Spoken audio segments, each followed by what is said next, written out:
কেসটা শেষ হয়ে যাওয়ার পরে এখন সবকিছুই কিন্তু মিটে গেছে। তুই খুব ভালো রে বর্দি, খুব সহজ সরল। কিন্তু আমি অত্যন্ত দুঃখের সাথে জানাতে বাধ্য হচ্ছি, কোনো কিছুই মেটেনি। ওই বাড়ির সাথে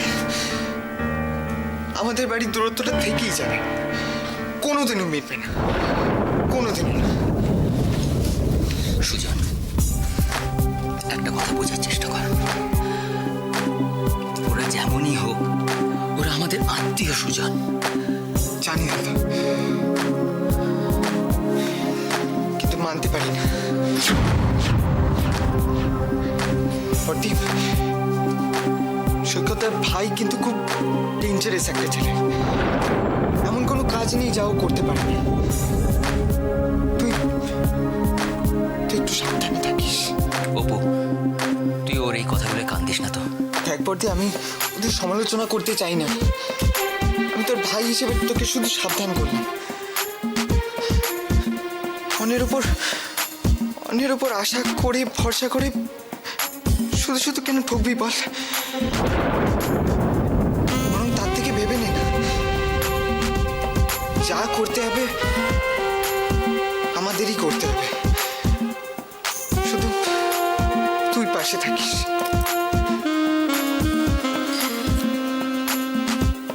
তুই কবে এত বড় হয়ে গেলি সুজন?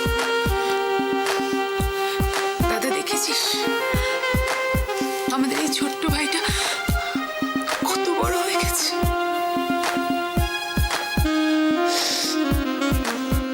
না না, দেশে কি আইন আদালত নেই? ভদ্রলোকের মেয়েকে বাড়ি থেকে তুলে নিয়ে গেলেই হলো? হ্যাঁ, বহিন, তুমি এক কাজ করবে, মুস্কানের সঙ্গে তুমি যার বিয়ে ঠিক করেছিলে তার ঠিকানাটা আমাকে একবার দাও দেখিনি, আমি একটু খুঁজে বার করার চেষ্টা করি। না না, তুমি আবার কি করবে? তাকে কোথায় খুঁজতে যাবে তুমি? আহা হা, আমাকেই বা শুধু একা খুঁজতে হবে কেন? আমার ছেলেরা আছে, জামাইরা। ভালো কথা বৌদি, রুদ্র, কৃষাণু এদের কাউকে দেখছি না কেন? বাবা, ওদের তো অফিস আছে, সবাই সকাল সকাল বেরিয়ে গেছে। সে কি, মেয়েরা যে বলেছিল ওরা থাকবে। মেয়েদের ঘর সংসার হয়ে গেলে ইচ্ছে থাকলেও থাকতে পারে না ঠাকুরপো। আপনি ঠিক বলেছেন আপা, আমি তো তাই ভাবি। এই মুন্নি ছাড়া আমার তো আর কেউ নেই। ওর শাদী হয়ে গেলে আমি কি নিয়ে থাকবো? ওসব নিয়ে তুমি কিচ্ছু ভেবো না, আমরা সবাই তো আছি। ডাল ভাত, শাক ভাত যখন যা জুটবে আমরা সবাই মিলে খাবো। কিরে, পারবি তো? আমার যেটুকু ছিল ভেবেছিলাম সব বিক্রি বাটা করে মেয়েটা শাদী দেব, কিন্তু আমার মেয়েটার নসিবে যে কি আছে তা আল্লাহই জানে। এমন সুন্দর ফুটফুটে মেয়ের আবার শাদীর চিন্তা?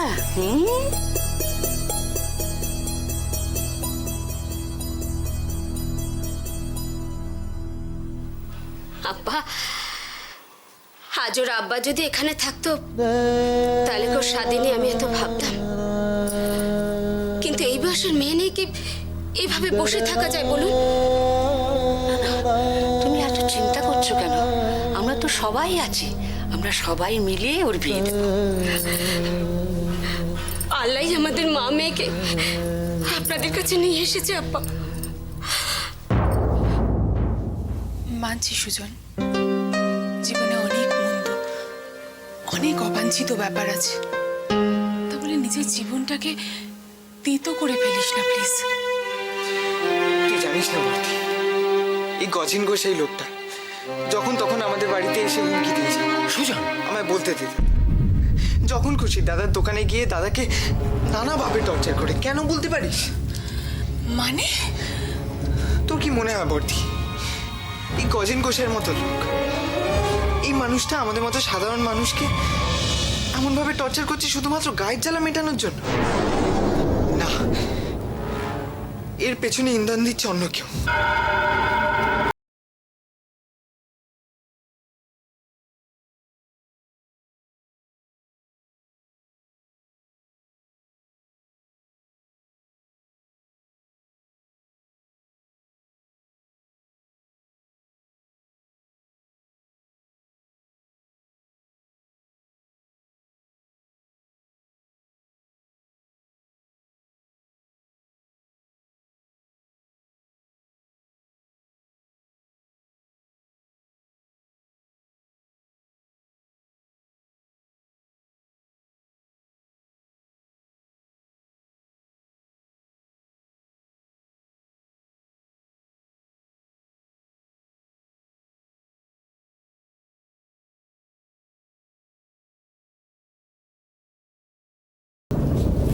বর্দি, আমি চাই না তোর কোনো ক্ষতি হোক। তোর কষ্ট হলে আমি সহ্য করতে পারবো না, তাই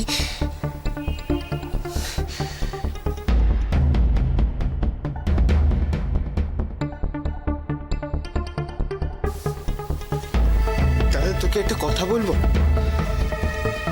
বল।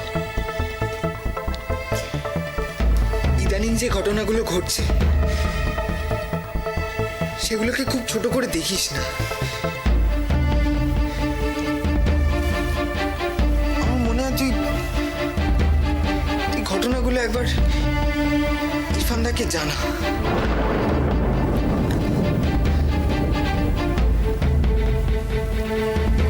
এটা তো তুই মন্দ বলিস নি। ঠিক বলেছিস সুজন। ইরফানকে বলবো, ও নিশ্চয়ই আমাদের হেল্প করতে পারবে। হ্যাঁ দাদা, তুই দেরি না করে সব কথা ওকেই বল। কিন্তু তার আগে একটা কথা আমাকে জানতেই হবে, ওরা ঠিক কি চায়। মেয়েটার শাদি দিয়ে এবার আমি নিশ্চিন্ত হতে চাই ভাইজান। তারপর আল্লাহই মালিক, যেদিকে আমার দু চোখ যায় সেদিকে চলে যায়। আমি আমার জন্য অত ভাবি না ভাইজান। ভাইজান, আমি বুঝতে পারছি যে অনেক ঝড় ঝাপটা তোমাদের উপর দিয়ে গিয়েছে, কিন্তু এখন সেসব ভুলে আমাদের তো ওই মেয়েটার কথাটা ভাবতে হবে নাকি? নসিবে ছিল তাই আপনাদের এখানে এসে পড়েছে, নাহলে মুর্শিদাবাদে ফিরতাম কি করে কে জানে। সে কি মুর্শিদাবাদ ফেরার কথা উঠছে কি? হ্যাঁ, না না না না না বহিন, না। এ সময় তোমাদের কোথাও যাওয়া চলবে না, কোথাও যাওয়া চলবে না। তোমরা এখন কিছুদিন আমার এখানেই থাকবে, এইখানে থাকবে, বুঝেছো? তুমি তো জানো না যে রহমত ভাই আমার কত উপকার করেছেন। আজ আমি যদি তার সেই উপকার কিছুটা অন্তত ফিরিয়ে দেবার চেষ্টা করি, সেটুকু অন্তত তুমি আমাকে সুযোগ দাও। কিন্তু ভাইজান, কোনো কিন্তু নয়। ঠাকুরপো তো ঠিকই বলেছে, তোমাদের এই সময় একা একা বেরোনো কোথাও চলবে না। আরে বাবা, বিপদের আশঙ্কা তো আছে।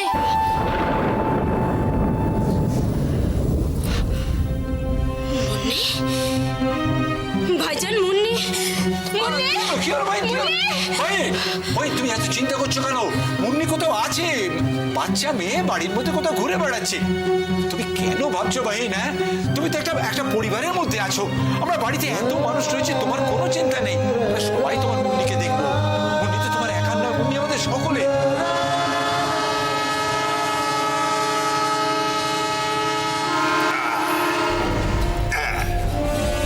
এই এতক্ষণে সিরিয়ালটা জমেছে, বুঝলি? কি তখন থেকে সেই মেরে প্রেম প্রীতের গল্প শোনাচ্ছিল। সেজন্যই তো বলছিলাম গুরু, আগে পুরো গল্পটা শোনো। এখন তোর স্টোরি যে জায়গায় ঢুকেছে না, বুঝলি, সেখানে হচ্ছে অ্যাকশন, সাসপেন্স, টেনশন, জমে একেবারে ক্ষীর, বুঝলি? তোরা সব ঠিক মতো দেখেছিস তো? মেয়েটা সন্দীপের বাড়িতেই ঢুকেছে তো?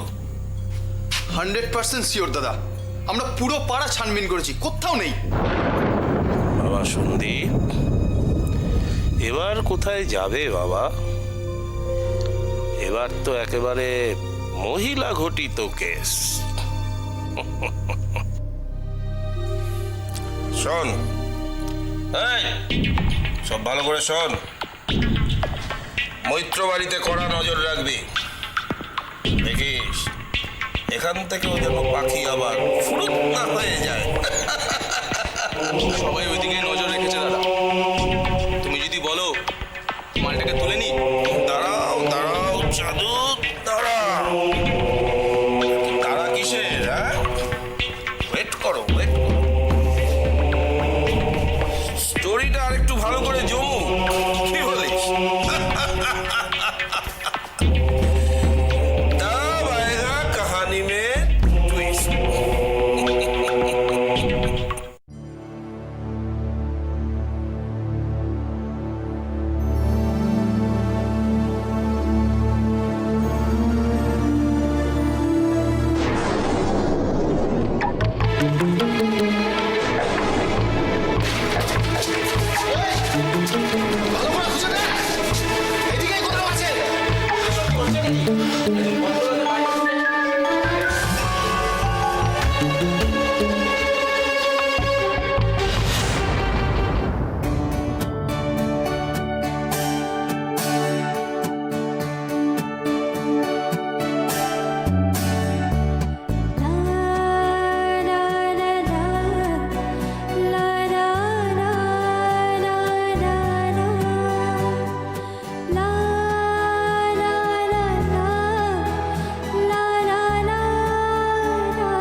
ওই পাগলটার ব্যাপারে কিছু মনে করিস না তো। বয়সটা কম, জোশটাও বেশি। কখন যে কি বলে আজকাল কোনো হুঁশ নেই। কেন মিথ্যে বলছিস দাদা? আমি জানি ও কোনো ভুল বলেনি। অপু, বাবা বারবার একটা কথা বলেন, সংসারে থাকতে গেলে সবসময় সব সত্যি দেখতে নেই। তুই আমাকে মিথ্যের সঙ্গে আপোষ করতে বলছিস দাদা? না অপু, আমি সেটা বলছি না। কিন্তু তুই এত চেষ্টা করে ওদেরকে সচেতন করতে পেরেছিস? পারিসনি অপু। তাহলে বারবার কেন নিজের জীবনে এত অশান্তি ডেকে আনছিস? কি করবো বল, সবাই তো যেটা চায় সেটা পায় না। আমি মানছি অপু, পায় না, কিন্তু আমরা তো চেষ্টা করতে পারি। তুই আমাকে একটা কথা দিবি? কি? অপু, তুই আজ থেকে ওই বাড়িতে আমার কথা আর তুলবি না, প্লিজ। দেখ, আমার জন্য তোর অশান্তি হবে সেটা আর আমি সহ্য করতে পারবো না।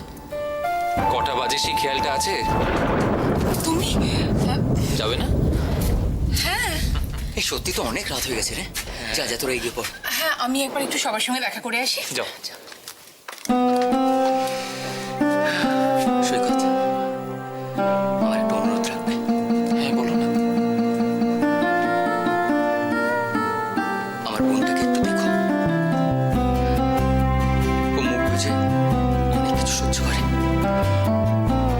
ওর কথা আমরা তো কেউ ভাবি না।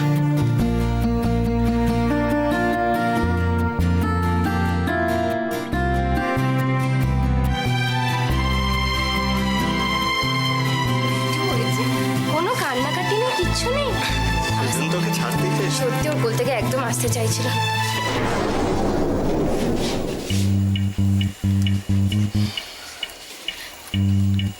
Good night Chandra. শোনো না, আমি বলছি কি যে চলো দেরি করবো না, এত আনন্দ করেছি যে ক্লান্ত হয়ে পড়েছি। আমাকে দাও, তুমি ফ্রেশ হয়ে নাও, তারপর তুমি ওকে ধরবে, আমি ফ্রেশ হয়ে নেবো। স্নান করাটা খুব দরকার আছে, শরীরটা গরম হয়ে যাবে।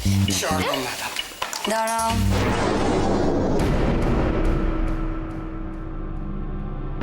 রুদ্র,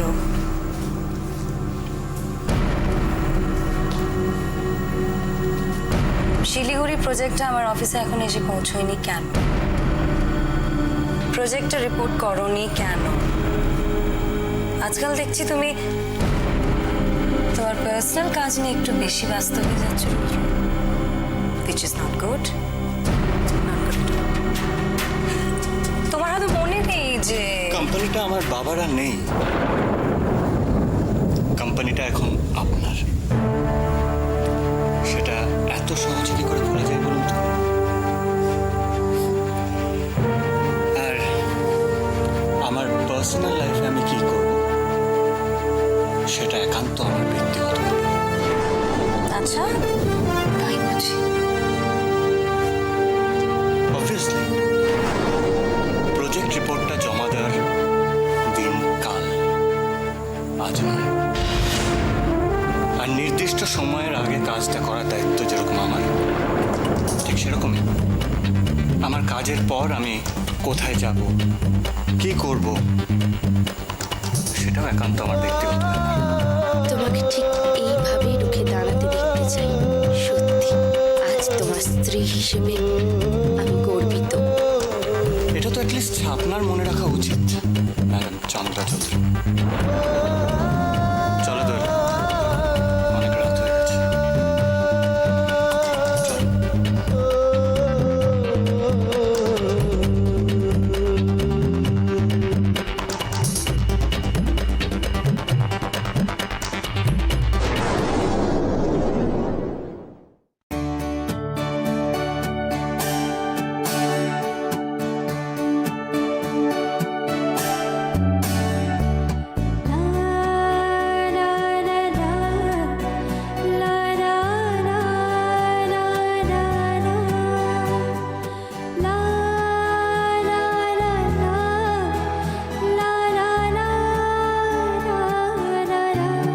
ওরা এত সহজে মুস্কানকে ছেড়ে দেবে না।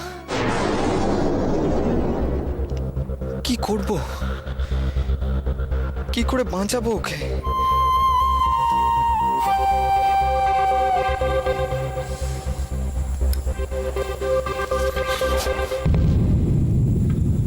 ও তুই কি এত ভাবছিস সুজন?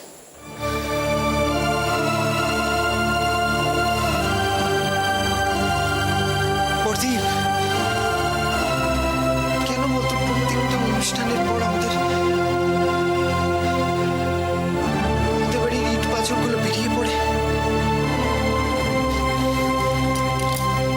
সুজন,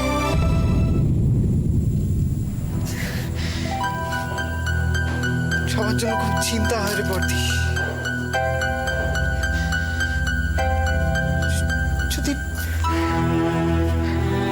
আমার কাছে একটা জাদুকাঠি থাকতো না, মন্তর টন্তর পড়ে যেভাবে হোক যে দুঃখগুলোকে উঠোনের বাইরে ফেলে আসতাম।